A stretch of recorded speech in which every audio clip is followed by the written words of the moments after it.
You are now listening to the Q&E podcast. Is this what you want? Huh? Is this what you want? Well, come and get it, goddammit! What's up, everybody? You're listening to the Q&E podcast, and you're here with your boy Q Hicks right now. And I got Eggert on the other line. Eggert, tell the people what's good. What's up, everybody? Welcome to another episode of the Q&E podcast, man. Today we have our 2021 to 2022 NBA season preview, man. We got all of our award predictions coming up. We got who we think is going to go to the conference finals, who we think our early finals prediction is going to be. We got a lot of NBA for y'all, man, before the games start tonight. Yes, sir. But always when we talk about this, I always want to get y'all top fives.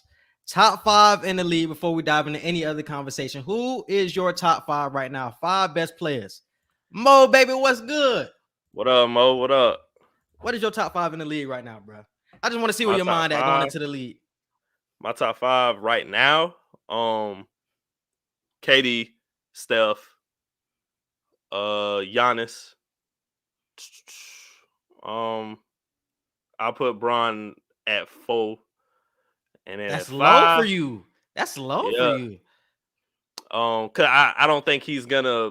I mean, he Bron, but I don't think he's gonna put on a top 5 performance. But it's Bron, so as long as he stay healthy and he do what he's supposed to do, he's gonna stay top 5. Who would I put at that 5th spot? You putting Luka there? Oh yeah, Luka. I'm about to say I'm forgetting somebody. So KD, Steph, Luka, LeBron, and Giannis. That's my top 5. Fuck, bro. I probably would have the same thing. Steph, KD, Giannis, Bron. Man, Harden finna have a big year, bro. I don't know what it is about Harden. I feel like a lot of people have been sleeping on him coming into this season with all of this Kyrie drama. Like all of the attention has been on Kyrie for these past couple of months now. Harden's finna have a huge year, and even without Kyrie, I still think these boys have a high percentage chance that they're still going to get to the finals because of him. The way he was running that point guard position last year, he's going to prove a lot of people wrong once again that he can do it again at even a higher level. So I got Harden at 5 before Luka, bro. But where would you have Giannis like ranked? Would you have Giannis at 1? A lot of people saying Giannis 1 right now. I got Giannis at 2 just because I feel KD is coming back healthy again. I feel like he's going to be on an MVP tour this season, especially with Kyrie being out. And it's like, you got to pick up the load at this point. Yeah, I agree with everything you're saying about Harden. Harden is definitely going to have a big year too. But I think both of them are going to have to complement each other. And with that being said, KD is going to, bro, he going to be a monster this year, bro. He going to have that Durantula nickname again this year, for real, bro. I'm telling you. Durant going crazy. I would definitely have Durant. I would have Durant at 1. I would have Durant at 1 too. But the way Giannis is looking in the preseason, bro, Giannis looking scary. Giannis is pulling up consistently from 3 and knocking them bitches down. We didn't even see that last year, and he won the championship. So it feels like a weight has been lifted off of his shoulders. Like he can be him now. Like he doesn't have to worry about the pressure of getting a ring at this point. And he looking comfy out there. The fadeaway jumpers from the mid-range. Giannis looking like a whole different player, bro. So I won't be surprised. Like 5 games into the season, we like, goddamn, like nobody can stop Giannis. He's comfortably pulling up from 30 feet out. Like that's scary, bro. Like it's reminding me of KD. Just he way more muscular. Like the way he just been walking up the court. Slow down, slow down, No. I'm not talking about like the actual talent. I'm talking about the way he does it. At the fact that he's 7 foot. And he's just comfortably walking up the court, and he's just pulling. Who else at that height other than KD is doing that? That's what I'm saying. I'm not making a comparison. I'm just saying he's making it look so comfortable, like he's KD or some shit like that. I think that's why the shit is scary, because he's not supposed to be doing that. Nah, and he's supposed to be like in the paint more. So, but that's the one thing I think about with Giannis. Like, will he learn how to mix his game more, or will he still be in the paint most of the time, or will it be like he's switching, or will he get more comfortable with the 3-pointer? Since it's falling now, he won't use his dominance in the paint anymore. I wonder if he will rely too much on his jumper, or if he will like transition back to the post game. I don't know. Maybe he was just practicing. I feel like depending on who they play, he'll know what type of bag to get in. I don't think it'll be a situation where he's playing lower or higher on who he plays, but he's going to be like, okay, this is a game where I know I had the advantage taking this shot, or I had the advantage with my post game. I feel like we're going to see Giannis go back and forth with his bag this season. Yeah, bro. Giannis is definitely B2 for me, man. The evolution this man has taken to get to this point. I know he won the champion last year, but damn, he's still impressing me, bro. He's still impressing me to this point, and it's crazy, man. I wouldn't be surprised if he got MVP again. Considering I was saying how before they went on the run that they went on in the playoffs, I was saying, hey, Giannis got to prove it to me. The Bucks got to prove it to me. I was saying the same thing. I was definitely somebody saying that, so he must have heard the pod, and he must have been like, all right, nigga. I got something for y'all ass. I got something for y'all I love it. I tell people all the time, if you prove me wrong, I'm gonna say it shit. Hell yeah. Chris Middleton, we still on your head this whole season, but you ain't forgiven. But we moving on. All right, man, let's get to these NBA awards, man. Y'all already know what time it is. We got the MVP, Most Improved, Coach of the Year, what it is, 6 Men of the Year. We're going to go through all of that, and we're going to get to the standards and all that good stuff. But let's start off with the MVP. Who you got for this year? I said it once. As soon as we started, I'll say it again. Kevin Durant. Kevin Durant is going on an MVP tour this season, bro. The Bucks just won. He lost that controversial game with his foot on the line and everything when he was trying to have that comeback year last year. KD, he's coming with a vengeance this year, bro. 75th year. But that's the one thing, bro. That's the one thing about KD that a lot of people don't give him credit for. He did that by himself. Those are the NBA champions he almost beat by himself. Exactly, this nigga was dropping 50 points on Giannis' head, Middleton head, whoever wanted a bucket. So yeah, bro, I wouldn't be surprised in this. I'm telling you, bro, he's definitely the front runner. He's going to be the front runner for MVP, no questions asked. For sure, coming into the season. But I'm rocking out with that Steph year. I think this is Steph year this year, and I think it will really be shown when Clay comes back. Early in the season, Clay isn't going to come back until November. I'm hearing maybe December. But I think once he comes back and he shows us that he's going to be like at 80%. Because they say he's practicing at this point and he's looking good. I think that's when we will see the Warriors actually take off. And they're going to have a good record this year. I know last year they had a lot of young people they were developing. But this is going to be the year that they actually get wins, bro. They got young talent now. Jordan Poole is developing. They still got Wiseman. They got Draymond still. So when Clay comes back to give them an extra dimension of shooting, this team is going to be elite. And that's why when we get to the conference standing, that's why I think this team will take down the Lakers. Because we already see it in the playoffs last year, like the play-in game when they played against them. The Warriors didn't have that much talent, but they would still keep it up with the Lakers because they matched up well. You bring in Clay, now it's a whole different dynamic with this team. And I think the Warriors are a better team if Clay comes back healthy, bro. I'm telling you. The Warriors are dangerous, bro. The Warriors are dangerous this year, man. So I agree. I definitely agree that the Warriors are dangerous. They're going to be a top 3 team in the West, damn near a top 5 team in the league this season. Would I give them the finals favorite tag? I don't know if I would tag them with that right now. No. I'm saying to get out the West. Like, I don't know if I would tag them with that. They're going to be one of Lakers right now. Teams. Everybody's saying Lakers right now, but that's how I like it, though. Y'all can rock out with the Lakers. But it's funny, bro, because I said this last year. I swear I said this last year. I tweeted it, actually. And I said, bro, niggas going to be surprised when it's a Warriors in the finals because a lot of people think it's going to be the same old thing from last year, like a 7th, 8th seed. But it's like, nah, the Warriors are reloaded. I remember you said that. Yeah, the Warriors are reloaded. They still got Wiggins. They still got all of these boys. And I still feel like they're in play to make some type of move for Ben Simmons. We see all the drama that's going down for him. You add Ben Simmons with Klay Thompson and Draymond and Steph Curry. Man, that's what the fuck? Who's stopping them niggas, bro? I don't know who's stopping them. Even though I don't know how the dynamic would work with Ben Simmons and Draymond, I don't know who would stop them because offensively you have Steph and defensively you have Draymond and Ben Simmons. Who is stopping them niggas, bro? I don't know. Not agree. Even the Lakers, bro. So they're scared right now, and I think Steph is going to have another masterful season. I said this like 3-4 months ago. Send Ben Simmons to the Warriors, bro. Like, it makes perfect sense. It's somewhere where he's not the main guy, so he doesn't have pressure. And all you got to do is play your game. They're getting you for defense, first off. Offensively, they don't give a damn what you do. You can get 10 points a game. It don't matter. But if you play defensive player of the year caliber at prime Ben Simmons right now, man, like you said, who really, other than the Lakers being in their way, who's stopping them? Nobody, bro. I'm telling you, I'm feeling real confident about that Steph pick, man. But moving on, actually want to talk about somebody else. Who else is in your MVP conversation? MVP we'll get into this award, but I'm not mad at the Steph pick. So I'll say Steph is up there for that. Because I have him as my scoring champ, but he's definitely in the MVP conversation. Who else? Crazy enough, I don't see anybody on the Lakers being in that conversation. Me neither. I know I was talking to DeQuez earlier. He was like, I'm looking at Bron, and I'm like, bro, Bron ain't gonna have to do shit this year. So it's like he's not really gonna be an MVP talk. And they lessening his minutes. Luka, yeah, that's gonna be one. I got Luka. So KD, Steph, Luka, and Giannis, of course. And just to get one more person, I'll probably say, who else? Damn. Yeah, that's probably it right now. I can't get no other name at the moment. I'm still going to rock out with Trey. I said Trey last year. I still think the Hawks are going to have a good season this year.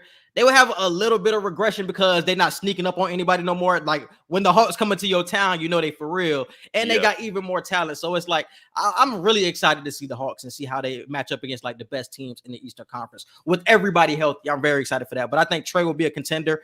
And my real dark horse for this shit, Ja Morant. Ja Morant will be in the MVP conversation. And I said this like with his rookie year. He will be a MVP candidate by year 3. He MVP caliber for sure. And this is why I said everybody is healthy now. Last year he came into the season without Jaren Jackson, and they still were like the 8th, 9th seed in the Western Conference. Now you have a full season with Jaren Jackson now, who just got the bag. He should be fully healthy, ready to go this season. I think them boys can easily get up to like the 6th seed in the Western Conference. If the Grizzlies with that roster get to the 6th seed, Ja Morant needs to be MVP. I'm going to tell y'all that right now. And I feel like he's going to have a jump in stats. I think the first year he averaged like 17-7. Last year he averaged 19-7. I think this year they're going to ask Ja to actually score the ball even more. I think we're going to see 23, 24, and like 8 from Ja this year. Those type of numbers, bro. But the impact on the court, you're going to see it. Are they going to be the best stats? No, but on the court, it's like you see that impact. It's like the Chris Paul effect. A lot of people wanted to get Chris Paul the MVP when he was averaging like 16-8. But he's going to be averaging way more than Chris Paul was in terms of points. So I'm excited to see what the Grizzlies do with a fully healthy roster. That is my dark horse, bro. Ja Morant. That's a good dark horse. I don't have a dark horse right now. I know I'm usually known for giving dark horses. I haven't thought about a dark horse right now. But my main MVP circle right now is KD, Steph, Giannis, and Luka. They're my 4. All right, man. Moving on to defensive player of the year. Who you got? I got Bam Adebayo. I feel like Bam is going to definitely get in his defensive bag this year. There's enough offensive weapons around to where he doesn't have to make that his primary focus. I feel like just playing big boy basketball down in the paint, his length and his size. He gotten bigger over the summer too. So he ain't gonna be that tall, skinny dude no more. He gonna have, people really gonna have to get in the paint with him now. So I feel like Bam is definitely gonna be the front runner for Defensive Player of the Year, barring injury. I feel like it's his to lose. And me and Scotty were talking about this when I was on his pod last week, man. I don't think when it comes to defense, there's no better defensive center in the league, bro. When you talk about can guard 1 through 5, no other center I don't think can do that. You can probably say Giannis, but he ain't a center, and AD's not a center. They give him the 4 position. But at the center position, nobody else is guarding 1 through 5. And he is what makes the Heat so dangerous, bro. Nobody else has that. He's the most valuable asset on the Heat. I think he's going to have a great year. I think him actually having a point guard this year is going to help his offensive game. He's never had that. That's one reason I was so happy about that Kyle Lowry shit. My nigga never had a point guard. He had to deal with Kendrick Nunn at his point for years at this point. My nigga got a real point, so he ain't got to play like de facto point guard like he has in the past. He's still going to play make, but not as much. So I'm liking Bam's potential this year. I think he's a for sure all-star for sure. But Defensive Player of the Year, I agree with you, bro. I think he gets it. But who are some other candidates? I was just going to say, I know Joel Embiid, he might be in the conversation. But Joel just can't stay healthy, bro. The fact that you never can really play a full season, it's hard to really put you in any award category at this point sometimes. Rudy Gobert, I know Rudy Gobert is overrated to a lot of people, but he's going to be somebody who is constantly in that conversation. So Bam, Rudy, Joel Embiid. Giannis gonna be there. Yeah, Giannis gonna be in that and in the MVP conversation. Would I say Jokic? Hell Nah. Hell no. Nah, I ain't gonna say Jokic. And I think he put on the MVP season last year, so I was like, will Jokic try to get more of his defensive bag? Because that was his thing. Everybody was poking at. Jokic got skinny too. Jokic done got skinny over the summer, bro. He lost weight too. So. Bro, he's gonna be more mobile, so he won't be as bad defense. Because last year he was like terrible. Like whoever you put on that nigga, they was finna get a bucket. But this year he got skinnier, so he's gonna be more mobile. I'm excited to see what Jokic does with a fully healthy roster. It's something about the Nuggets. They're always going to be around. But I really think they're waiting until Bron leaves to actually take over the Western Conference. Because I think once Bron leaves in 2 to 3 years, that's going to be when they elevate to like really taking over the West. But right now, they're like in the second tier of teams to me, like in that Western Conference, unfortunately. But they still have the talent, all the talent you want in the team, bro. And before you make your next point, I'm going to say this tomorrow when we do the tweets for 2 Wild Wednesday and whatnot. But one of my 2 Wild Wednesday polls, too wild or not too wild, Michael Porter Jr. will average 25 points a game this season. Too wild. Too wild. Too wild? Too wild. Because ain't Murray coming back? Murray gonna be healthy by the start of the season, no? Or he gonna be out? Yeah, but if Murray healthy, he not getting 25 now. Bro, I'm telling you, bro, MPJ finna get way more touches this season, bro. I'm telling you. I know Jamal Murray coming back. I know we all excited for that. And I know it's gonna be hard to split it between Murray, MPJ, and Jokic, but I'm telling you, bro, the ball dominance that MPJ is going to show this season, don't be surprised if he damn near at 25 points per game. I'm calling him to get 25. No, he's not going to be back early in the season, so I don't think he averages 25, but he will average like 20, though. But Murray's not going to be back by the start of the season. They're saying could be November, December by the time he gets back. So he's going to get more touches, but I don't think 20 points per game. I think you have more talent. I think Bones Highland, who they just drafted out of VCU, is somebody who was underrated in that draft class this past year. I think he gets a lot of buckets for this team and honestly could potentially replace the production. Not replace it because he's not Jamal Murray, but will do a good job in replacing him. He will average like 15 points in his like rookie year. Like Bones Highland is good. So I think he will have a good season for the Nuggets this year. But I think we went through all defense player of the year. Next we got 6th man of the year. 6th man of the year who I had. Taylor Horton Tucker, man. I feel like him coming off of the bench for this. I know we've been calling them the old folks on this old Lakers squad. I feel like he's going to be huge and re-energizing that second group. Because I know Melo, Bron, Westbrook, Rondo, Dwight Howard, I'm pretty sure that's going to be the starting 5. So Taylor Horton Tucker coming out there with that second unit, I feel like he's going to be able to get in his bag more because he might not play with so many big names on the floor with him. Rondo not starting. Rondo not starting? Rondo not starting. I feel like they'll put Rondo at the 1. Who are they starting? Because Horton Tucker was supposed to start, but he got hurt in the preseason. I feel like they're gonna put Rondo and Russ in there, bro. I feel like they might do some weird That's shit like ugly that. as fuck. It is, but I feel like that's what they're gonna do. They're gonna put Russ at the 2, and they're gonna have Rondo to facilitate. I'm telling you, it may not look good, but I'm telling you that's what's probably gonna happen. Are they going with Monk? Don't they have Wayne Ellington? They can start Wayne Ellington at the 2. I guess that's who they're gonna rock with at the 2. I don't think Rondo's starting though. I don't know. Don't be surprised if they do though. I think Monk is gonna have a big season for the Lakers, bro. I don't know if he's going to be 6th man of the year level, but he's going to have a good year for the Lakers, bro. A lot of people don't know about Monk, but he's like an explosive scorer, somebody who can like have 30 points one game, but the next game he's going to give you like 2. He's like one of those type of players, but he's explosive. And maybe when he plays with LeBron, he finds some sort of consistency in his game. I'm expecting a big year out of Horton Tucker as well, man. But I have Tyler Hero. What we seen earlier in this preseason, Tyler Hero going to be a bucket, and he's going to be able to do whatever he wants off the bench. Goran Dragic gone now. He ain't got to worry about looking for Dragic no more or anybody else off the bench. He knows it's his time, and you've seen it in the preseason how comfortable and how free he looks on the court. Like, this is a different Tyler Hero we're looking at. Last year, it felt like he was more so uptight and scared to make a mistake because of the season he had his rookie year. He wanted to exceed the expectations. This is going to be Tyler Hero's year. I think he's going to average 20 points, 21 points per game. We're going to see that type of leap from him off the bench. And he's going to get a lot of playing time, bro. And the Heat don't have a lot of depth. They got Max Strus, they got Dedmon, they got Markieff Morris. Like, none of them niggas are scorers. Strus can shoot the fuck out of the ball, but your main scorer in your second unit, Hero has to put up the buckets. Hero has to put up the buckets. So they're going to give it to Hero and say, take me there. He can play make and he can score. I think Hero is 6 man of the year for me.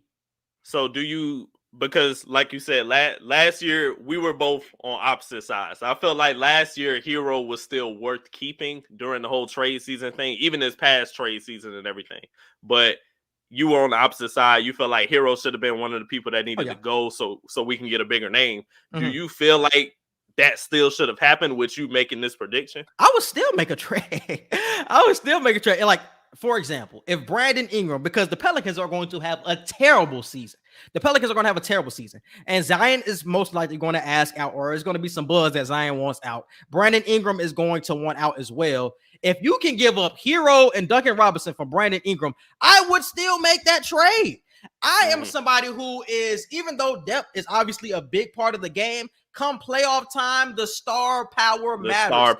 The most stars on the team is going to win the game, bro. If you have Bam, PJ Tucker, Brandon Ingram, fucking Jimmy Butler and Kyle Lowry, my nigga, you got all the stars. Yeah. And defensively and offensively, you have everything you need. Like I said, the bench is going to be a huge issue, but you have the best starting five in the league if you can get somebody like a Brandon. And they all dogs. They all dogs, bro. They all can defend the fuck out of the ball, bro. I'm telling y'all, bro. If we can still get away to get Brandon Ingram, I'll trade Tyler Hero on a heartbeat. But I don't think they're going to do that because of the depth issue. So I think they're going to like ride out with Hero for the year.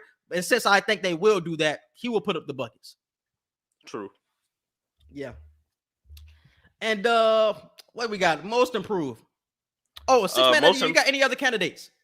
Other than Tyler Hero point, nah, not at the moment. And I have Jordan Poole. Jordan Poole, like I said before, is going to have a huge year for this team. He's somebody else who showed it in preseason that he's going to be a bucket getter off the bench. Steph sits down, it's going to be Jordan Poole's show to like really take over and do what he wants. Mm-hmm. And honestly, if you've been looking at his games, bro, like he look like a mini Steph, like, but way shiftier though. He like a Steph, but way shiftier. His jump shot looks way more consistent. I'm not saying that nigga Steph, but he look like Steph Jr. He's learning a lot from Steph right now, and I think we're gonna see it like on full display this year, bro. He's gonna be somebody else. Like he's gonna be in that most improved and like 6 man of the year conversation. That's what's up. I didn't even think about Poole. I totally forgot about Poole till you said that. Yeah, bro, Poole gonna have a big year. So most improved. Most improved, I got who did I put? Miles Bridges, bro.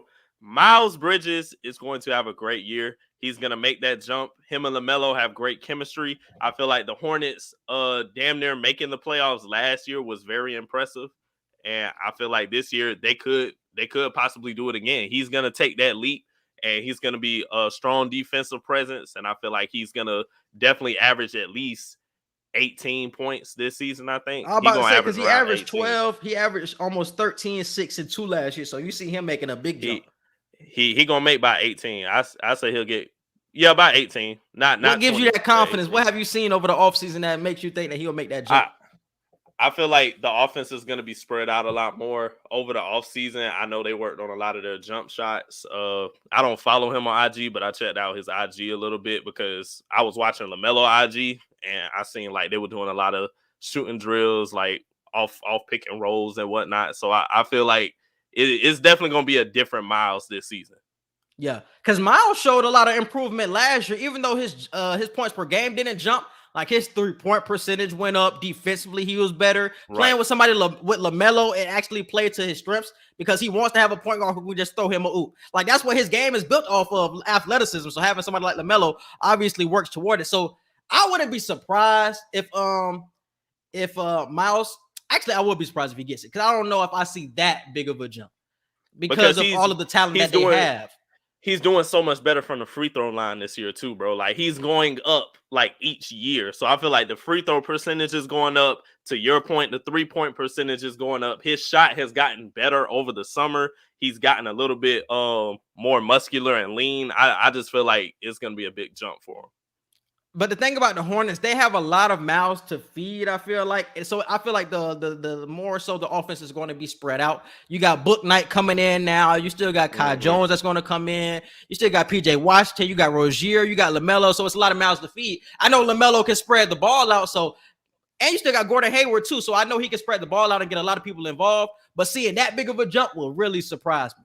I'm not saying you will be wrong, but that would definitely surprise me if I seen like a big jump like that from Miles, though. And my most improved player is Kevin Porter Jr., bro. And I'm gonna tell you why I'm so excited about this dude, because I'm gonna tell you a story, bro, about Black. It was me and Black. It's when he was in training. He was in basic training. So me and him was writing back and forth at that time, and it was like during draft time. So we would talk about who we wanted, like the Hawks and the Heat, to draft. And I remember in that 2019 draft, I told Black, I said, bro, I want the Heat to draft Kevin Porter Jr. This was the year that they drafted Tyler Hero. But I was like, bro, the Heat didn't have any stars at that time. That's when we still had like Dion Waiters. This was before Jimmy came. This was like 2 weeks before Jimmy came. I was like, bro, we need a star, bro. We don't got no star. I was like, the person with the star potential in the draft is Kevin Porter Jr. I've been watching this dude since high school. I know his game, bro. That boy got a jumper. That boy athletic as hell, and he could pass the rock. I was like, if the Heat give him a chance and develop him, he gonna be a star. Obviously, he ended up slipping back in the first round, getting picked like 30th by the Cleveland Cavs, and we know what happened with that situation. A whole lot of bullshit, and he got traded to the Rockets. This year, they're going to give him the rock and let him really rock out this season, bro. Like, it's going to be him, Jalen Green, Josh Christopher, but he's going to be the point guard. He's trying to average 10 assists this season. Like, that's where his mindset is at already. He's shooting more efficiently from the three-point line early in the preseason. Like, man, shooting-wise, athletically, passing, I really think he's going to be up there, like averaging like 20 and like 9 this season from Kevin Porter Jr. Like, bro. And think about who's on the Rockets, bro. He gonna get to do whatever the fuck he wants. Yeah, he gonna do whatever he wants. Because the other than him and Jalen Green, that's it. That's what I'm saying. Like, they're not gonna have a lot of expectations. So, like, they're not gonna win a lot of games in the West, but he's gonna put up the stats. He's gonna have some 40-point games, big 50-point games. He had a 50-point game last year. Damn. He's explosive, bro. I'm telling you, he's gonna average like 20 to 23 and 9, bro. I'm telling you, watch out for Kevin Porter Jr. this year, y'all. How much he averaged last year? Like 19? He averaged like 16. Because he got traded like during the middle of the season. Oh, yeah, that's right. He got traded in the middle of the season. So when he got to Houston, he like really showed like he can really hoop for real. But it wasn't on full I remember display. when that happened. Yeah, he scored like 50 against Drew Holiday. You scored 50 against Drew Holiday? Oh, you that nigga for real. I'm telling y'all, my man finna get loose this year, man. I'm excited for him. That's Definitely crazy. Yes, sir, man. And who else will be in that conversation for you? For most improved? Yeah. Most improved. Damn. I ain't even thinking in depth with most improved either. Yeah, 6 man of the year, most improved. I ain't thinking too deep with. Somebody I'm really looking at is Cam Reddish. Cam Reddish is going to have a huge jump, especially being that he barely played last season, and I don't think he averaged that many points either. How many points did he average last year? It couldn't have been that many. Yeah, it wasn't that many. It wasn't that many. Because he wasn't even getting that much playing time when my boy was the coach. Lloyd Pierce was the coach. Let me look it up 1 second. He averaged 11 points last year. I think we're seeing a big jump to like 18, 17, 18. On the Hawks, it's the same thing like the Hornets. It's a lot of mouths to feed, but he's going to move to the front of the line because he's that dynamic of a scorer. So we're going to see Cam really be like that. I don't know if he's coming off the bench this year either, though. So he could be in that 6 man of the year conversation as well. But do you think Kevin Huerter getting paid the bag that he got paid? Do you feel like his touches are going to go up more to that it'll affect Cam? Or do you feel like regardless of how many touches he get, it's going to be whatever it is? I'm honestly glad you asked that because I don't know what's going to happen like future-wise for the Hawks. Because I asked Black yesterday what's going to happen because they got to pay DeAndre Hunter and they got to pay Cam next season.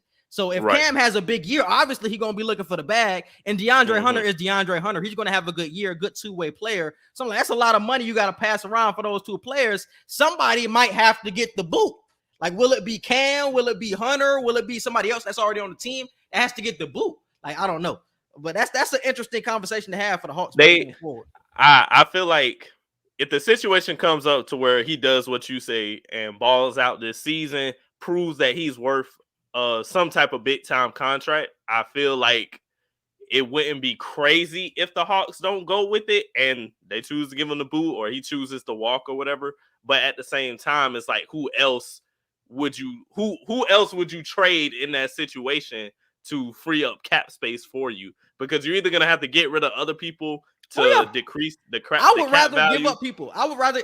This is one thing I know I would do. I would trade Capella for sure. I would trade Capella because he's getting paid like almost 20, and like for the next 4 years, he's getting paid like over 20 million a year. You drafted Big O, you put Big O on, you're gonna get the same type of production. They have the same type of games. Like they really can't shoot well, but they're athletic and can block shots. I think Big O can give you the same production that Clint Capella got. So you trade Clint Capella, you get that money off the books. And if you don't have enough money after that, it's like, do you trade Bogdanovich? That's what I'm thinking. Would you trade Bogdanovich? He made a lot of big shots this year. Would you trade Bogdanovich to clear up cap space? Nah. I don't know if that would be necessary. I wouldn't trade Bob, bro. Nah. Just so I can have that 3-point. If I could put that 3-point fear in people's hearts, I'm not trading that. I'm not, because he was a huge asset to them in the last playoffs that they had all the way up until who they played, the Bucks, all the way up until that point. Yeah, like he was a huge factor. So I wouldn't just do it in a heartbeat. If it was something to where they're like trying to get a big name player, or well, not a big name player, but a big name role player to come that's possibly better than him, okay, but that would be pulling teeth if it was me. It would be tough because I know they got Gallinari is coming off the books in a year. I think somebody else, when I looked up the salary cap, is coming off the books in a year, but it still isn't enough to sign Cam and DeAndre Hunter unless you want to get deep in the luxury tax. Like if you want to get deep in the luxury tax, but I don't know if Atlanta is that type of team, because you paying Trey damn near 40, you paying Collins 25, you paying Capella 20, you're gonna have to play Hunter and Cam, and you already paying Herter almost 20.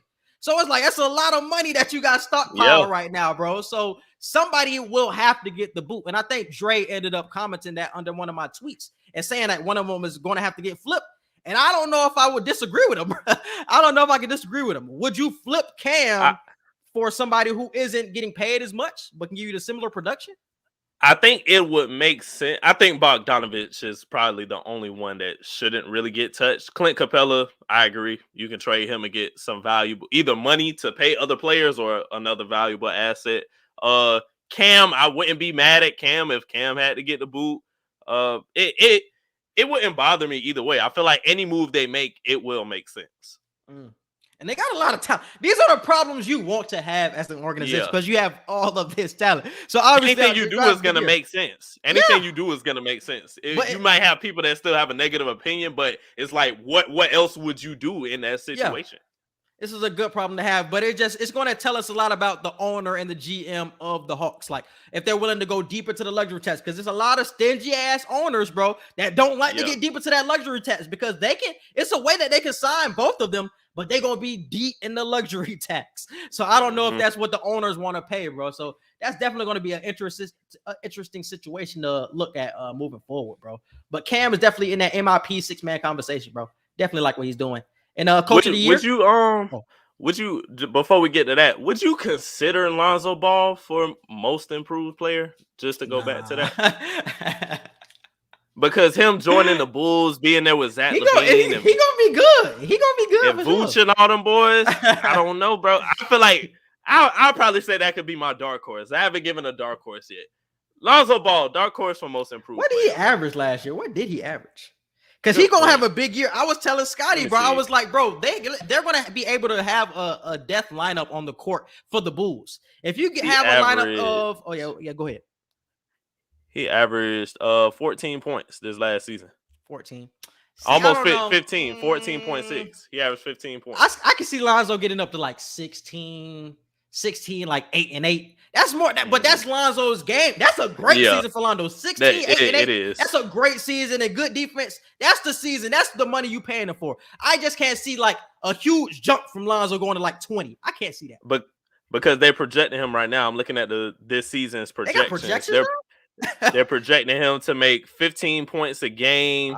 They got him shooting 70% from the free throw line, averaging 7 assists. Yeah. average Lonzo shit. About 15, 8, and 8 is what I would be looking at for that team, bro. And that's a great season for Lonzo. But going back to the Bulls conversation, they're gonna have a death lineup. They can have a lineup of Lonzo Ball, Caruso, Levine, DeRozan, and Patrick Williams. Patrick Williams showed his ass in the summer league this year. He's gonna have a big season. You already know what DeRozan can do. You know what Levine can do. Those are 2 buckets, and you're gonna have 2 players defensively that can dig in you, and Caruso and Lonzo Ball, and Patrick Williams can dig into you as well. So if you put him at the 5, defensively the Bulls can be all right. Like we never seen the Bulls have a great defensive team since probably like the Joakim Noah days, but we can see them with that lineup have a good defensive measurements and like metrics and things like that. So I wouldn't be surprised, bro. The Bulls are somebody that I'm really looking at this year, bro. That's a good segue for your coach of the year. I about to say that was a perfect segue because I got Billy Donovan winning coach of the year just for all the points that you made. The way this team is going to be able to mesh together and the way, like you said, Patrick Williams was playing over the summer league, I feel like this is a year where Chicago has a great chance to make the playoffs, at least at the 7th or 8th seed. And, play a decent first round against whoever they play. So I feel like Billy Donovan can get the team to that level. Because this is going to be his second year with Chicago? Second or third, second or third year. So I feel like being able to work with the management team and pull off all these trades and whatnot and be able to get to the playoffs and be presentable in the playoffs. Yeah. I feel like that's coach of the year worthy. And this is the thing about Billy Donovan. I like that pick. I almost picked him myself. But the Bulls are one of those teams where I can see them doing very well, but I can see them underachieving at the same time. So I'm kind of like in the middle because I wouldn't be surprised if the Bulls can get all the way up to the 4th seed. I would not be surprised all the way up to the 4th seed in the East. But I wouldn't be surprised if they're like 9th in the West. I wouldn't be surprised because their lineup is so clunky. Like you got DeRozan with Levine, with Ball, with Vucevic. It's clunky. Can they make it work? Yes. But you have to tweak with those lineups a little bit. So we're really going to have to see if Billy Donovan can really be the person who can put things together like X and O wise, not really motivationally. So that's the thing I'll be looking for Billy Donovan this year because they got a clunky team, really clunky team. It would be a situation where it's like, remember with Eric Spoelstra, everybody was wondering, can you really coach? Like, it's like you had this team the entire time. Granted, it's a different situation. But you had this all-star Hall of Fame worthy team, but now you're in a situation where it's like, yeah, you got good names, but can you coach for real? And Eric Spoelstra, he stepped up to the batter's box, hit a home run with making the finals the year before last and everything. So I feel like Billy Donovan is in that same situation, kind of, sort of, with you have a team, but let's see if you could do the X's and O's, like you said, and get these dubs without just relying on the talent that you have.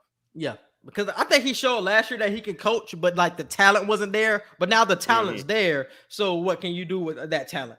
You know what I'm saying? That's more so, what I'm looking at. But mine is Eric Spoelstra. And it's not even that the Heat will be like 1st or 2nd in the East, because I think I had the Heat like at 3rd in the East. And I feel like that's where most people have them slotted at this point. But I don't think they're going to give it to Budenholzer because you expect the Bucks to be there.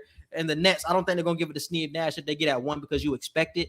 But I think a lot of people are trying to slide the Heat down a little bit more so because they're trying to get excited about other teams and they don't know if the lack of depth will hurt them like in the regular season. Like I was I was hearing Zach Lowe talk about the Heat. And he was saying like the lack of depth will like really hurt the Heat and they will like be like 6th in the Eastern Conference.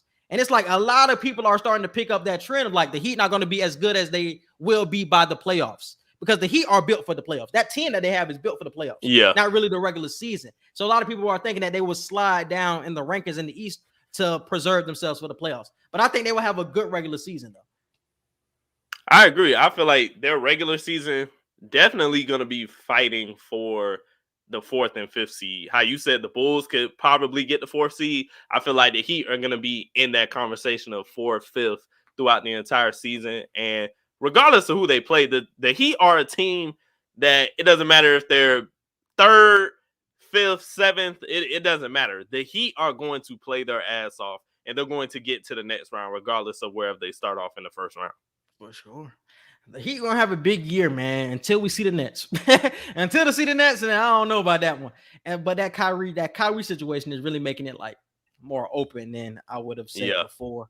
Moving on, let's go on to NBA conference standings. I think we went through all of the awards. I think that was it. Did we go through all the awards? You gave your scoring champ. Oh yeah, I didn't have no scoring champ. Who you got? I got Steph. So my MVP is Kevin Durant. Scoring champ is Steph Curry. Rookie of the year, Cade Cunningham. Defensive player of the year, Bam Adebayo. Coach of the year, Billy Donovan.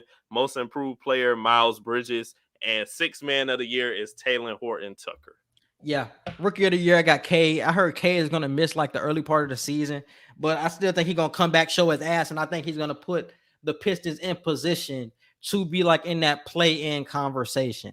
I think there's going to be a lot of rookies that actually play well this year, like Scotty Barnes is going to be in that conversation. You already know Jalen Green, Jalen Suggs. They're going to put up the stats, but I think he's going to actually show like the winning potential of the team like early. It's going to be similar to LaMelo, but not to the same extent. Mhm. Like they're going to be like good early, like 8th seed range, and then they're going to kind of slip back by the end because they're just not ready and they're so young. But I think he's going to really turn this franchise around, bro. Cade Cunningham is that good, for sure, for sure. So I got the same thing, rookie of the year. And what you got for conference standings, bro? Conference standings. Let me look right now. I'll say I have for the East. I have Milwaukee at 1, Brooklyn at 2. I'll put Atlanta at 3, Miami at 4, Chicago at 5, New York at 6, Philly at 7, and I put Boston at 8. Hey, bro, I ain't even mad at you for that Boston shit, man. For the Eastern Conference, I got Nets at 1, Bucks at 2, Heat at 3. I have the Sixers at 4. I still think the Sixers will be good. I don't think Ben Simmons is ever going to play in that uniform again, but I think they will make a trade happen sometime soon because we see all the drama that's happening right now. He's not coming back to the team, bro. I don't even know why they tried to make it work in the first place. It was like, bro, y'all was talking shit about this man at the end of the season last year. I was throwing him under the bus. And then by the start of the season, y'all want him to come back, but y'all want him to like be a part of the team? Like, nigga, y'all talk shit about me the whole summer and want me to come back? It don't make sense, bro. You seen the video of him barely trying that practice. First off, he wasn't in uniform at all. And then second off, he was half-assing in every drill he was in. I would have did the same thing, bro. He does not want to be there and has told you multiple times that he does not want to be there. Why are we still playing this game, bro? I don't want to play with you. He don't want to play in front of those Philly fans because he know the treatment he gonna get. Why is a trade not happening, bro? But I think whoever they trade him for is gonna be good. He just got fined too. I think he just got fined yesterday. So it is what it is with that Simmons. I still think they're going to be good because whoever they trade for Simmons is going to be somebody good. If they make that Portland trade shake, they're going to get CJ. If they make that Timberwolves move, they're going to get D'Angelo Russell. So it's a lot of moves that could be made where they could still be good in the Eastern Conference because you got Joel Embiid, one of the best players in the NBA. You still got Adebayo, you still got Seth Curry, you got Tyrese Maxey. You still have good pieces on this team. So whoever you get for Ben Simmons will come in, and they will be a good team in the Eastern Conference. So I got them at 4. I got the Hawks at 5, Bulls at 6, Celtics at 7, Knicks at 8, Hornets at 9, Wizards at 10. Those are my playing teams. But yeah, those are my last 4. Celtics, Knicks, Hornets, Wizards, though. How do you think the season for the Knicks will go this year, being that they exceeded expectations last year? Do you see a regression for them? I don't see a regression, but I don't see much more elevation right now. I feel like they'll remain constant right now. They have a chance to do well in the regular season, make the playoffs, and do good in the first round.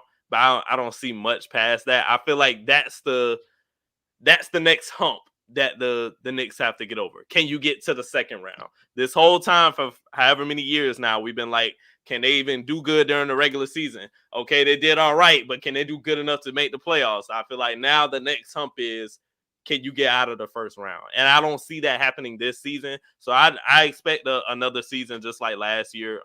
They're gonna get there, but don't expect them to win a series or anything like that. I got them at 6 though. I think they get there, but I think something the Knicks benefited off of last year was that everybody, like high ranked teams, were not healthy for most of the season. And older teams kind of like took it easy throughout the regular season because of the shortened offseason. So the Knicks had a extended offseason. So they came into the season like ready to go, guns blazing, and really took advantage of a lot of the older teams. But I think this year, nobody is sleeping on them. It's the same thing with the Hawks. We know what y'all capable of now. We've seen y'all beat good teams last season, so nobody is going to be surprised by what you do. So I think it's going to be a regression to the mean now. A lot of those older teams are going to be healthier this year. Like the Heat were like what, fifth? The Sixers were like first, but I think they're going to still be up there. They're going to be in that range with the Celtics. I still have the Celtics above them. I still think there are other teams that are better than them because I don't think the Knicks really improved that much for me to really say like, damn, like some elevation. I see more of them dropping back than going forward, honestly. I just see them staying constant. It would take, I don't know what it would take for me to say, yeah, they the old Knicks again. But if they take any steps backwards, I would never take them serious ever again. Because it's like, y'all just made this big ass leap and just shocked the world. Like, bro, basketball felt so good watching the Knicks actually be good. I ain't gonna say I've never seen the Knicks be good, but it's like, I've never seen them have that hype of a crowd in years, like since Melo was there. And even when Melo was there, it was like, we know this isn't going anywhere. But it's like they had Spike Lee out the chair, bro. When you get Spike Lee hype and you got Madison Square Garden lit, bro, we haven't seen the Knicks like that in a while, bro. So I just hope it doesn't take a step backwards because that's gonna hurt basketball, bro. Yeah, gonna be interesting. And who you got for the Western Conference? For the West, I'll say Lakers will be 1. I got Denver at 2, Golden State at 3. I'll say I put the Clippers at 4. Dallas at 5. Phoenix at 6. Blazers at 7. And at 8, I got the Grizzlies. Yeah, I got Lakers at 1, Nuggets at 2, Warriors at 3, Jazz at 4, Phoenix at 5, Clippers 6, 7 Mavs, 8 Grizz, 9 Blazers, 10 the Kings. Going back to your Phoenix point, because you had them 6, I had them 5th. What do you see some sort of regression for this team, or did other teams just get better during the offseason? Other teams got better. That's really what it was. The Lakers, everybody joking about how they old, but hey, it's still Bron. So it's still Bron, and you adding all these all-stars. The Warriors, we talked about them multiple times now about how they coming back fully healthy. Denver has been on the incline for the past 4 years now. They're a top 3 team in the West. You can't get past Luka. It's too much talent around them getting better and coming back healthier to where it's like, yeah, I don't see y'all being higher than like a 6 seed. And I don't know how much that DeAndre Ayton situation will impact them, but I feel like it will have some sort of impact on them this season, being that they couldn't come to a contract extension over the summer. We see all the memes over the past couple of days about DeAndre Ayton, and it's like he played so well during that finals run. The expectation was that he was going to get paid. Chris Paul even said that he was going to get him paid, and to not see him get paid is kind of leaving a lot of things up in the air because will they trade him to not have to pay him next offseason, or will they just wait it out and then pay him this summer? Like, I don't know what they will do if you're the Suns, and I think it will affect the team because everybody knows that he should be locked up and insecure. Because you paid a lot of people. You paid Mikal Bridges, you paid Shamet, you paid Chris Paul before you paid your other main centerpiece beside Devin Booker. So that's a problem. You paying everybody else before me. Like, what's going on with this situation here? Like, you definitely should have took care of him. So do you think it will have some sort of impact? Yeah, because you need that presence. You need that big man presence, especially somebody like DeAndre Ayton, who just played phenomenal in the postseason, like you said. So I feel like it'll affect them to the extent of they can't match up to other people's talent, especially with the Lakers, all the length that they have, So, and same thing with Denver. I know Jokic isn't a great defensive player, but it's like offensively, if you ain't got Ayton to go up against that, who are you gonna have to stop Jokic? And all these other problems with James Wiseman with the Warriors.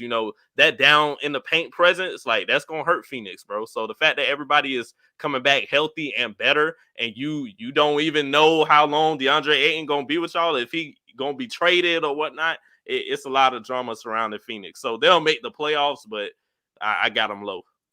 And this is why you can't listen to niggas, bro, because Chris Paul said, yeah, DeAndre, I'm going to get you paid, my nigga, I got you. Then we get to this situation, that nigga Chris Paul ain't coming to that nigga defense. I ain't heard Chris Paul say nothing about that nigga Ayton, bro. Like, this shit all the business, bro. That shit all the business. I can't say he didn't try, though, because it's Chris Paul, bro. We're talking about the former president of the Chris NBA Paul. Players If Chris Paul was Association, a real nigga, bro, he would have had Ayton get paid for him. Oh, yeah. Because that's just how I feel, bro. If you telling me, like, bro, we gonna get you paid this year, I know it's most likely the owner. I ain't gonna blame Chris Paul like this all his fault, because obviously he talking to the GMs and the owners trying to get the contracts out. But if Chris Paul was a real nigga, Chris Paul would have waited to get that deal done and get DeAndre Ayton his money. Because Chris Paul get what, $30 million this year? It's like, god damn, nigga, you already got all this money. God damn, you 37 years old. Bro, it was that MVP talk, bro. Niggas was going crazy with the MVP talk, and then you already knew the bag was coming.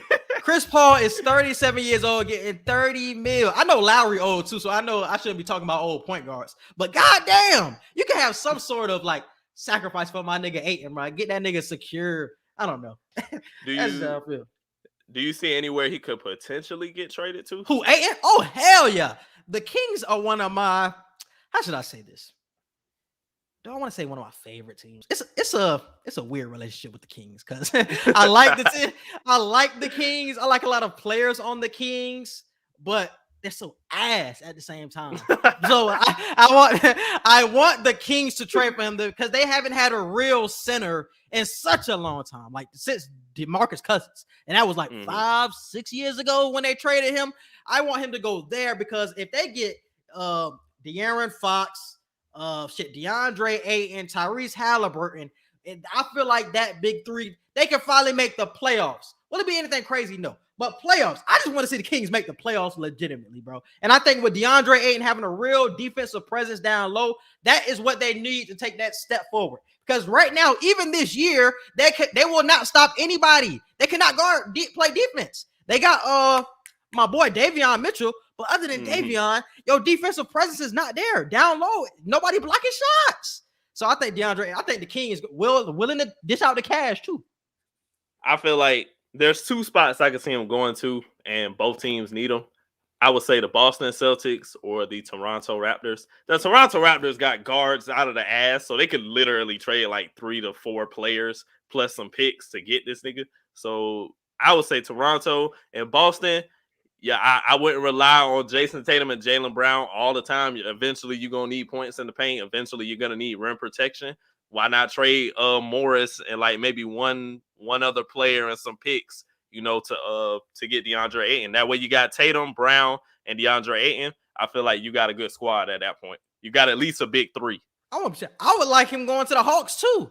If they were to get Capella out of there, if they can make some type of switcheroo with that would high key be a fleece. If you can get DeAndre Ayton for Clint Capella, because offensively he can do way more than Capella, and defensively he's giving you similar things. So if you can get him with the Hawks, I think that's another one. But once again, you got to pay him, and we just talked about it with the Hawks, like all of this money that you're going to be able to dish out. So it's like he going to get paid more than Capella. So I don't know, money-wise, is it going to work? I would say the Celtics for me is probably the best destination, because you got the money and you have the names. Like you actually have the names to make it a feasible trade. So the Atlanta point isn't far-fetched, because Atlanta might have more money to play with, but I feel like the Celtics have the names and the money. So could be, man. And I think that's all the question I really have for the West. I think the Warriors, like we already talked about the Warriors.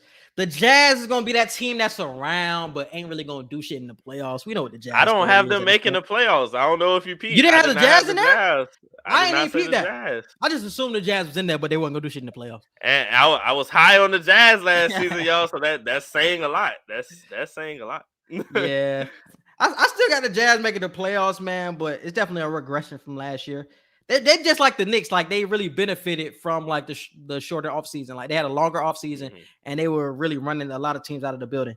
The Clippers is not a team I'm really worried about because is Kawhi coming back? We don't even know if Kawhi's coming back this year. If he does come back, it's going to be too late in the season to like really catch a rhythm. Because I think they have the talent, but it's always a question with the Clippers if it will all come together. But I have them making 6 and Luka Doncic at 7th. It just feels weird, but yeah, look at do you feel, and we've had this conversation before, do you feel Kawhi is going to get another ring, or do you think it's over? It's all based on health, bro. I think it's all based on health because we know what happened last year. I think last year, if they was healthy, they would have. It would have been LA. It would have been LA versus LA at least in the conference finals. What you talking about? The year before last, it would have been LA versus LA if they didn't fold in the playoffs. And then yeah. season, I'm talking about last year. Yeah, I'm talking about when they lost to the Suns in the conference finals. Yeah, they lost to the Suns in the conference finals. That's what I'm talking about. If Kawhi was healthy for that series, they would have beat the Suns because they almost beat the Suns without Kawhi. Like PG was killing them. So I think I was about to say Paul George on that redemption tour. So I think they would have eventually got to the finals and beat the Bucks. But if it was a 5th, the nigga will all be drunk. So that situation didn't happen. So this year, he's not going to play most of the year. So now we got to bank on next year. Are you going to have the same players next year? Like, it's so much shit you got to question with the Clippers team, bro. You got one of the best coaches in Tyronn Lue. He proved himself last year. But it's like everything else. Kawhi, can you stay healthy? And he signed an extension too, right? If I'm not mistaken. He should have. I don't know if he did, but he should have. I think he did sign his extension over the summer. Wouldn't be surprised, man. But yeah, the Clippers up in the air, man. If Kawhi comes back, I can see them making some type of noise in the playoffs. If not, I can see them really being not missing the playoffs, but definitely low. And like I said, watch out for the Grizz, man. The Grizz might be my sleeper team of the year, man. And let's talk about breakout teams. Breakout team, I got the Grizz being my breakout team of the year. I would not be surprised one bit if the Grizz get up to 6, like I said before. They're going to have such a good season. I already said what I said when I talked about John Morant, but just watch out for the Grizz. If they are healthy this year, they're going to have a great season.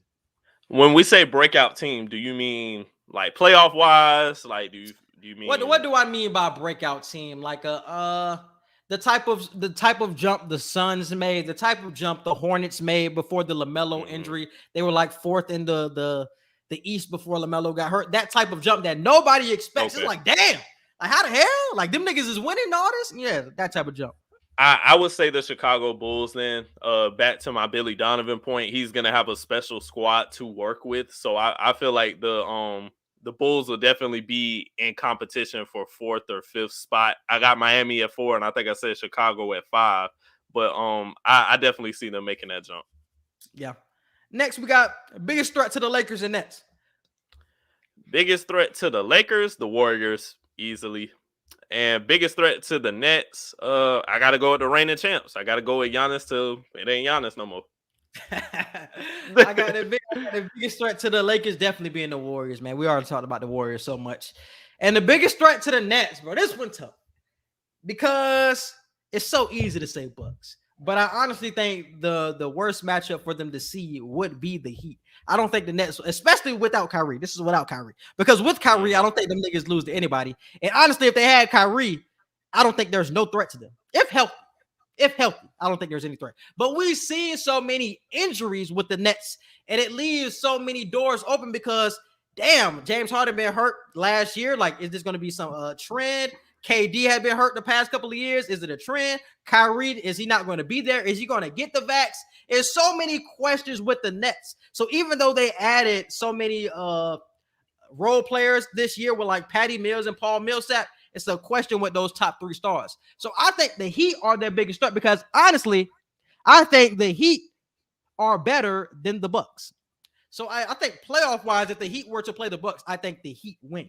I think I wouldn't give a rebuttal to that because talent-wise, they most likely are. They definitely have way more star power than the Bucks. And we stole one of their key role players. Yeah, I'm about to say too. So he finna punch Giannis in the mouth. So yeah, bitch, we on here, bitch. We finna punch Giannis in the mouth next time we see them niggas. Hell yeah. So I ain't too mad at that take. I could definitely see that. just to go back to the point we were just on before, breakout teams, the Orlando Magic are not going to have a breakout season. No, No, they're not. They're not going to have a breakout season, but they do have a very high potential talent young squad, like Jalen Suggs, Wendell Carter, RJ Hampton, who else? What you call it? Who else? Terrence Ross. Like, bro, like this young core, like when I actually went and seen them play in person, I'm like, damn, like they have a lot of potential to like really at least play well with each other to where it's like you can see each of their individual talents. I don't think they'll have a season to where it's like they shock everybody with how many games they win, but it's like they're a team that nobody's really gonna watch, but the few people who do watch, they're gonna be like, damn, like this squad is something serious. These players might end up getting traded or whatnot to better situations, but the talent that Orlando has right now is definitely something to pay attention to. Oh, Cole Anthony too. Like, bro, like I don't see it with the Magic, man. They're not gonna do nothing crazy. No, I don't even think that. Like, I think they're still gonna be like bottom feeders. Like, I don't think they're like even close to like play in. Like, because even though you said all the players that you named, they do the same thing. And I remember I told you this before with the guards that they have: Markelle Fultz, Cole Anthony, RJ Hampton. Who else they just drafted? They just drafted somebody. Goddamn. Jalen Suggs. All of these players they just drafted do similar things. So now you have a 4-guard rotation. It's too much. And you don't have enough forwards, in my opinion, either. With Jonathan Isaac hurt, like, my nigga, who finna play small forward and power forward? You got Mo Bamba playing center. They got the Wagner brothers. The Wagner brothers, like, that's who we relying on. I think the younger Wagner can actually be good because he's somebody who can be like a 3-and-D. So he's somebody who can actually be good. I think Mo is kind of like going to be out of the league soon, unfortunately, because I fuck with Mo. But I think he's gonna be out of the league soon. But I don't know. It's something like the Magic. They still got a couple more years to go to actually to just even be in the play-in. They still have a couple more years to go. That's really how I feel about the Magic. Like, but I feel like they're becoming a team to where it's like they get talent, but they're just a bottom feeder team. So it's like the better teams look at it like, hey, go look at the Magic and see who not being used to their full potential and like snatch them up. I feel like that's what the Magic are at this point, because Jalen Suggs, I don't think he's going to be there for the next couple of seasons. I feel like after this season, he might get snatched up and traded to a better situation. Cole Anthony might be there for a little while. RJ Hampton, I wouldn't be surprised if he got picked up, so it's some people that I don't think in the next year or two will be with the Magic, because other teams pay attention to how trash the Magic are. And they're like, hey, these niggas ain't winning games, but it's like, we could definitely use him as a six man. We could definitely use him in the second unit rotation. Like, it's going to be that type of team until some type of culture change happens. That's what they're missing, bro. A lot of people are saying that my boy can be that, Jalen Suggs can be that. Like, man, I don't know. The only person he doesn't give me culture change. That's what I'm saying. And this is the thing about Cade Cunningham, and that's why I said the franchise changing tag cannot be given to anybody. Like this, that's a rare tag. Like, nigga, Bron, who else in the league? Zion. Giannis, not even Zion. I'm not giving franchise changer, bro. Giannis, like, it's a rare KD. Like, it's a rare conversation. Oh, you're talking about like that level. I thought you were talking about big names. I'm not talking about, I'm just talking about change that can actually change your franchise. Just like the Brady effect. Just like the Brady effect. Brady came into a trash organization, turned the whole organization around. Bron is the same way. You come into an organization, he turns the whole organization around. I think Cade Cunningham is the same way. He comes to a trash organization, he turns it all around like in a year or two. Like, that's what I mean by franchise changing players, bro. It's not too many. I can probably count on one hand how many franchise changing players are in the league. And Cade Cunningham is one of those players. That's why I look at him so highly. Because he's really the next Bron to me, bro. He is really the next Bron. Because they already gave him, they already given him a nickname. They already given him a whole movement, bro. As soon as that man got drafted, Motorcade. That's all I seen. That's all I seen. Motorcade. I'm like, bro, the Motor City already gave this nigga a nickname. Like, it's Like He you didn't have said, to play it's a written game. in He didn't have to stone. play a He didn't game. even have to play a game, bro. Hey, It's written in motorcade, stone, yes, bro. sir. It's written in stone. Yeah, that's what I'm saying. Then I tell you, like, he gonna have that LeBron type of effect where, like, by year 4, he gonna have that same. It's gonna be. I'm telling you, bro. He gonna have a LeBron type of trajectory, bro. He just gotta stay healthy. As long as he stay healthy, my man's good. NBA Finals, bro. Who you got? NBA Finals, I have the Lakers versus the Nets. And wait, did we do conference finals? No, just give me the finals. All right. You got conference finals? What, you got Nets Bucks? Or Nets? Yeah, Nets Bucks.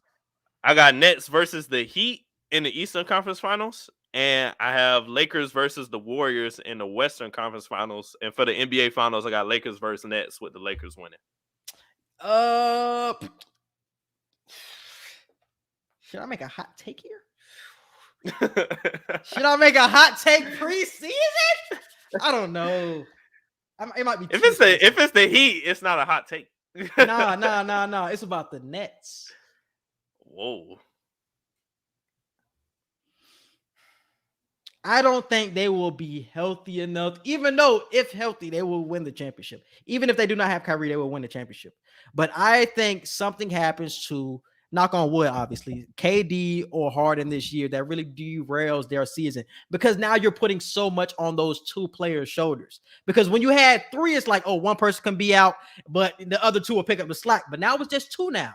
It's 2 and the rest of everybody else has to pick up the slack. I think the Nets do not reach the Eastern Conference Finals. The Nets do not reach the Eastern Conference Finals, bro. The Nets, and obviously this is just off the dome shit, because earlier today I obviously picked the Nets to win the championship. But I'm feeling away, bro. I'm feeling away, and I'm feeling like them niggas will not get to the Conference Finals, bro. We just dropped the graphic a couple hours ago, and now you got a whole different. That's what I said, bro. Like, my whole mentality has changed, bro. My whole mentality has really changed to this shit, bro. Like, bro, that shit definitely crazy, bro. Like, do I want to take this shit back, or do I want to live with my hot take? It's too late. You already said it. Niggas gonna make a clip. Niggas gonna make a clip. You already said it. I don't know, brother. Oh man. Even if you take it back, niggas gonna be like, he thinking it in his head. It's still gonna happen. Man, bro, that's tough, man. Fuck. It's something about the Nets, man. I think something gonna happen injury wise. That's a hot take. Ooh, that's as hot as Dan Mullen's seat. That's a hot take. Nah, that seat's very cool. But man, I guess I'll rock with it, man. So I guess I would have. Damn, but who beats them though? I guess no, because I have Bucks Heat second round. Then it would be Nets versus Hawks, Nets versus Sixers. Am I saying the Hawks beat the Nets? Possibly could beat the Nets. You're wilding. Am I saying the Hawks beat the Nets? I'm betting on KD when healthy. He's reached that point. But that's the point. When healthy. That's the point. Is he going to be healthy? I'm knocking on the same way you knocking on wood that you hope he's healthy. I'm knocking on wood that he's absolutely 100% going to be healthy. He's going on the MVP tour. So I'm telling you right now. The Hawks beat the Nets in the second round. Wow. The Hawks beat the Nets. I think the Hawks have the wing defenders. I think they have Trae Young. Trae Young showed that he can play at a high level in the playoffs. And they have the low post presence that they can really dominate, bro. And I think damn near this is, and like I said, this is with no Kyrie. If Kyrie come back, this is a whole different story. But with the 2 stars, I think the Hawks beat them second round. But I can't act like this team. Granted, I know I'm gonna list off some of these names, and you're gonna be like, this nigga ain't. But still, bro. You gonna say Patty Mills? You gonna say Patty Mills? You gonna say Blake? Yeah. No, Blake Griffin and LaMarcus Aldridge. And you got Joe Harris. Come on, bro. Those 3 names. Joe Harris ain't even show up in the playoffs. I don't want to see that nigga to the playoffs. Plus KD and Harden, bro. I'm looking like, bro, because what are we saying about KD and Harden at that point? What are we saying about them if the Hawks beat them in the second round? Granted, the Hawks are getting way better, but what are we saying about KD and Harden if they can't even carry this type of team that's not even trash to at least the conference finals? What are we saying at that point? I'm rocking with it, man. I'm rocking rocking with it, man. I'm liking the Hawks to beat the Nets, bro. I'm a rock with it, man. Fuck what my graphics say, man. Hawks beat the Nets, and I got the Heat versus the Hawks. Black will wholeheartedly disagree, and he's an Atlanta Hawks fan. He will wholeheartedly disagree. They have the talent now. I ain't gonna act like the Hawks don't have the talent to beat the Nets, man. They got the talent. Because all of the players that you said, like the Blake Griffins, the LaMarcus Aldridge, the Patty Mills, the Hawks have somebody just like that, but younger and better. So we can match up with y'all. They can match up with y'all. I'm telling you right now, I will take KD and Harden with this B- C+ ass squad over an A+ Hawk squad. I promise. I got that much faith in KD and Harden. I swear. We gonna see, bro. We gonna see. Like I said, this is with no Kyrie. So if Kyrie get vaccinated, forget everything I said. But if they don't have Kyrie, no. If they don't have Kyrie, no. Hey, and this is my hot take. I don't even think it's a hot take because I feel like half of the population thinks this and half of the population thinks opposite. But Kyrie not playing no more, bro. If Kyrie is for real about what he's talking about taking his stance and whatnot, Kyrie Irving is retiring from the NBA. That because, like you were saying under my tweet, is like, you know, like he said he's gonna be back on this stage again, but how are you going to be back on this stage again if you don't plan on getting vaccinated? It's only going to get worse for him because more states and more teams are going to put you in that situation where you got to get vaxxed, bro. Like they're trying to reach that 100% vaccination goal, bro. And your name is prominent. It might be some players who are on the bench who are like the 16th man, 15th man on the roster that may not be vaxxed.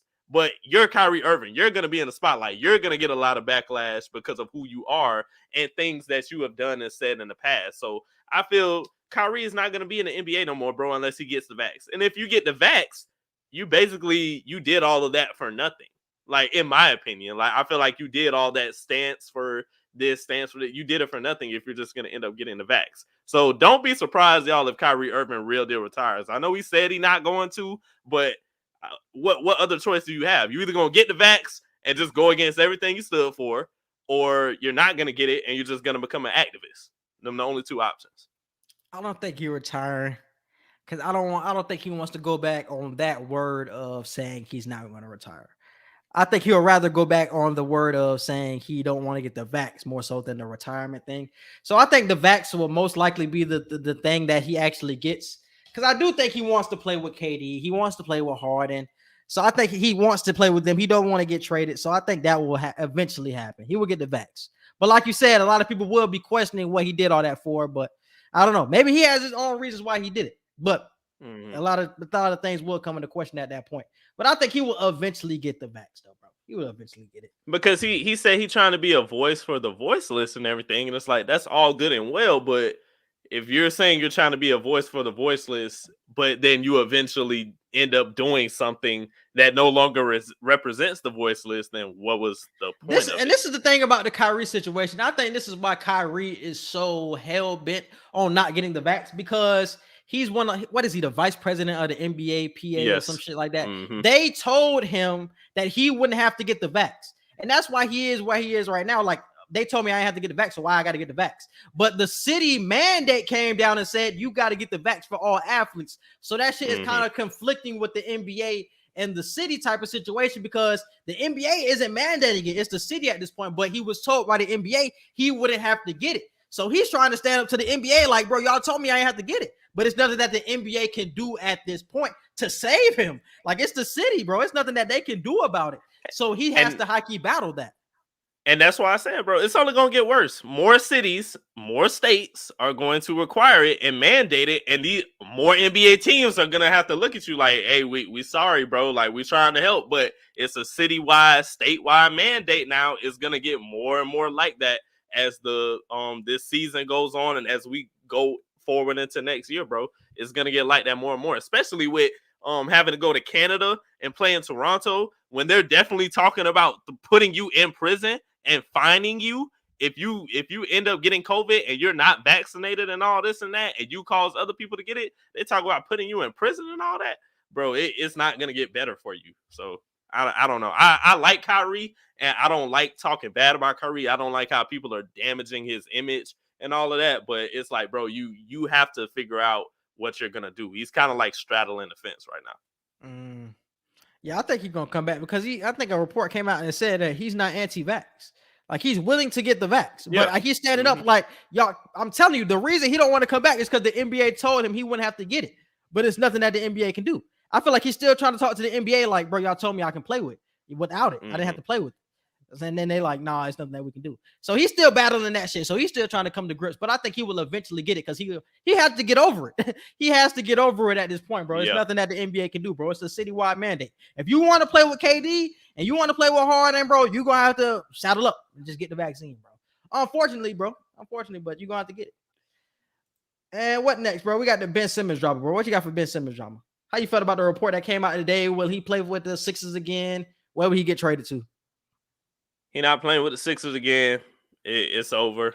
Dude, uninterested in practice. He not even fully dressing for practice. Joel Embiid having to answer a lot of these questions, and he's basically saying how it's not fair to the team, and this has been going on all summer, and it's just continuing to go on. So the chemistry isn't there anymore between Ben Simmons and the organization or the team. He just has to get traded at this point. I don't know what the hell taking Philly so long. His stock is not going to be as high as they want it to be. So they just got to get whatever they can for him at this point. Again, I say the Warriors is the best destination. Let him be like the third or fourth most important player. Release the pressure off of him and let him be that strong defensive presence. Yeah, he would never play for the Sixers. It wasn't even a good idea to put him back in that environment, especially when he said that he doesn't want to play. Y'all was talking about shit about him the whole offseason. And if it was kind of Joel Embiid, what he said today was cool, but y'all, you killed that relationship with Ben Simmons like at the end of last season when you threw him under the bus, him and Doc Rivers. And that's why it's so funny about Philly fans, bro, because they don't understand like the full capacity of what happened at the end of last season. Doc Rivers said if Ben Simmons really showed up, we would have won the game. You throw him under the bus. Sucking Joel Embiid said something similar to that, like, oh, if somebody just made the layup, it would have been a whole different game. Y'all throw him under the bus and think he wants to come back into that environment? Why do y'all think that would be cool to put him back in that environment? Once y'all threw him under the bus, like it's no coming back from that. I don't care how much he's gotten paid. I know it's Ben Simmons' fault that he hasn't improved over the years, but it doesn't make sense to put him back in that environment, especially with the fans, with the chemistry. It just doesn't make sense. Y'all holding him hostage at this point. Let this nigga go. That's why he's acting out. Everybody who gets traded acts out. So they were so funny why a lot of people were acting so surprised by what we seen today. Why are we surprised? But Harden did this. Jimmy Butler did this. They just do it in different ways. So Ben Simmons had his way of doing it like, oh, I don't want to participate. I'll be here so I don't get fined. That Marshawn Lynch shit. That's all he was there for. That nigga never wanted to play a game for Philly, bro. And that's what we seen. So why are we surprised by it? All these Philly fans surprised, like, oh, he didn't want to play. But he's been saying it the whole offseason. He don't want to be there. And as far as Doc Rivers and Joel Embiid, like, publicly coming out saying what they said about him, like, right after the playoff series ended against the Hawks, is like, bro, we as the media and as fans, we can publicly say that because, first off, as the media, that's our job. And then as fans, we're spectators. We're critics. Like, we're just going to freely say what everybody is thinking. But you as a teammate and you as a coach, getting his ass in the locker room, like getting his ass like over the off season. Don't come out and publicly say that and damage the relationship. That's even what I'm if saying. you know even if you know for a fact, if you're Joel, you sitting there like, bro, I know he the reason like we lost the game. Like, don't just come out and say it. And it goes to a point that I made not too long ago, bro. I forgot what the situation was, but I was trying to tell you and a couple other people, bro. It's like it's just certain shit you just don't say. Like, it's certain shit you don't say.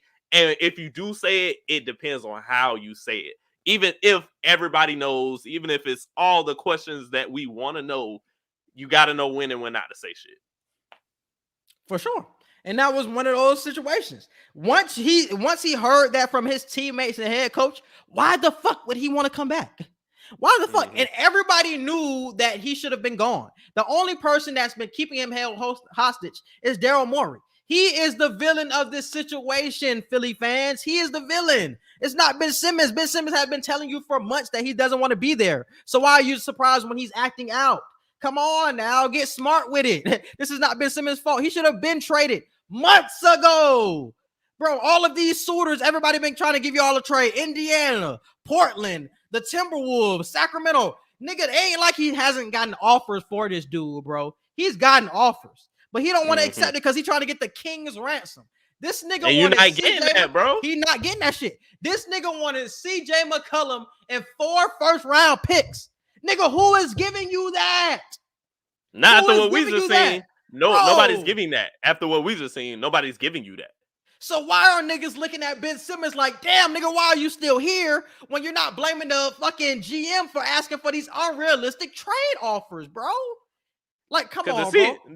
The season over. We're not even criticizing him no more about what he did. We did that for like about 2 weeks. Exactly. And then That's after that, bro. the season over. You got to go to the next step. I damn sure ain't brought it up since then. It's like, okay, yeah, he did what he did, but now, like, we got to look at what he can actually do, what his value is, and what he can contribute, and figure out where to trade him. Now everybody looking at the Sixers. We made fun of Ben Simmons for like 2 weeks straight. It's out the water now. It happened. The season over. We're about to start a whole new season.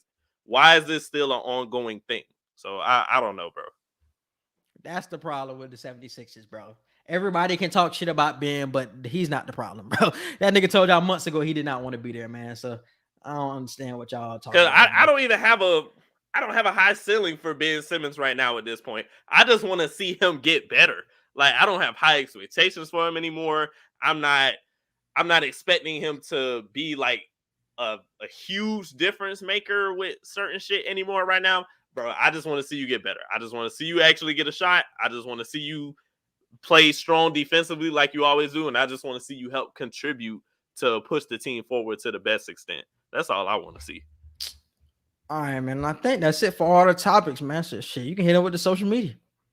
You can follow us on Twitter at QE Podcast 1. You can follow us on Instagram at QANDE Podcast. You can follow and like our Facebook page and subscribe to our YouTube at QAnSignE Podcast. And our Gmail is QANDEPodcast@gmail.com. Yes, and Q&E Media, y'all definitely check out the website, man. We got a couple articles coming for this week. So Q&E Media, Instagram is QANDE Media, and on Twitter is QE Media. So y'all definitely check us out. And Facebook is QAnSignE Media as well. So we appreciate all you guys for listening. We appreciate y'all tuning in. And who you got for the night, man? What's your picks? I got the Lakers winning over the Warriors, but I got Steph dropping like 30, even though they're gonna lose. And I got the Nets. Who the Nets play? The Bucks. The Bucks. I got the Nets winning tonight. Sam, I got Lakers and Nets, bro. Nets got something to prove. And I think that's it, bro. And we appreciate you guys for listening, and we out. Peace.